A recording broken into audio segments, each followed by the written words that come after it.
রাধে রাধে বন্ধুরা, আমাদের আজকে ল্যাটা মাছ নিয়ে এসে হলুদ নুন দিয়ে মেখে নিচ্ছি। আমি এখন ল্যাটা মাছগুলো আমি একটু দেখাচ্ছি। এই দেখেন ল্যাটা মাছগুলো কীরকম পুরা জিন্দা। এগুলাকে আমি কাটবো। এগুলো আমি আজকে লাউ দিয়ে রান্না করব। পুরা লাফাচ্ছে দেখছেন।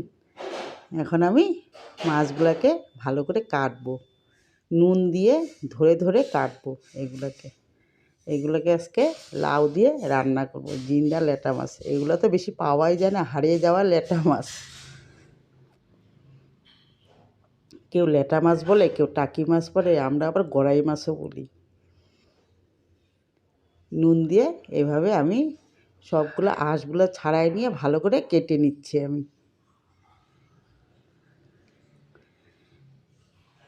আপনারা এগুলো এই মাছকে কি বলেন, কি কমেন্ট করে একটু বলেন। আমরা আজকে এই মাছগুলো দিয়ে লাউ দিয়ে রান্না করব, দুপুরবেলার ভাতের সঙ্গে খাবো। আমার মাছগুলোকে এই যে কেটে নিয়েছি আমি সব কটাকে।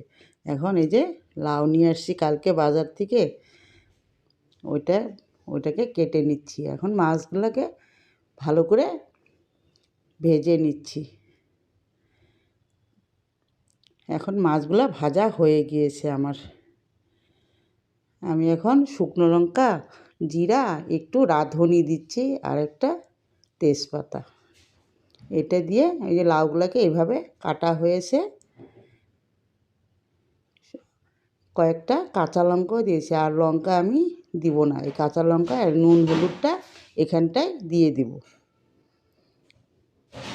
আর লঙ্কা এখানে দিব না, বেশি ঝাল এটার মধ্যে খাওয়া যায় না, ভালো লাগে না খেতে।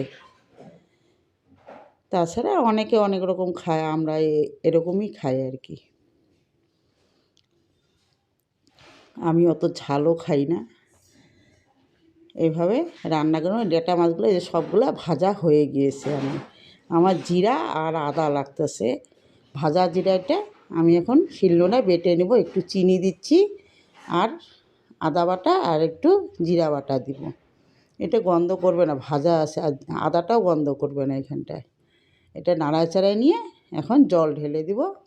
একটু ফুটে উঠলেই মাছগুলোকে দিয়ে দিব। আমার রান্নাটা ভালো লাগলে লাইক দিবেন, একটা সাবস্ক্রাইব করে দিন।